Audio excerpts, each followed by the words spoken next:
कुछ ज़्यादा ही बोल रहे हो, वो कुछ ज़्यादा ही सोच रहा है, तुम कुछ ज़्यादा ही पढ़ रहे हो। ऐसे जुमले हम अपने डे टू डे लाइफ यानी रोज़मर्रा ज़िंदगी में ज़रूर बोलते या सुनते हैं।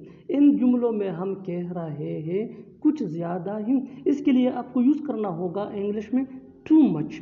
आइए कंप्लीट स्ट्रक्चर समझते हैं। Sentence plus too much plus other words. Sentence ये टेंस या सिचुएशन के हिसाब से चेंज होता रहेगा।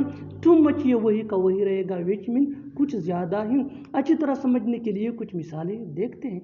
तुम कुछ ज़्यादा ही बोल रहे हो, you are speaking too much, you are speaking too much, you are speaking ये सेंटेंस है और टू मच ये फ्रेज है। वो कुछ ज़्यादा ही सोच रहा है, he is thinking too much, he is thinking too much, he is thinking ये सेंटेंस है, टू मच ये फ्रेज है।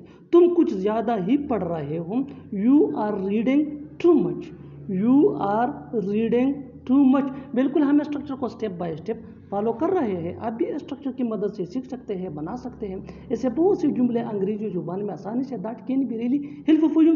अच्छी तरह समझने के लिए एक और मिसाल देखते हैं। One more example for better understanding. आज उसने कुछ ज़्यादा ही खा लिया, आज उसने कुछ ज़्यादा ही खा लिया, he is eaten too much today, he has eaten too much today, he has eaten ये सेंटेंस है प्रेजेंट परफेक्ट टेंस का, टू मच ये फ्रेज है। और आखिर में ये सेंटेंस आपके लिए कमेंट सेक्शन में इसका जवाब ज़रूर देना।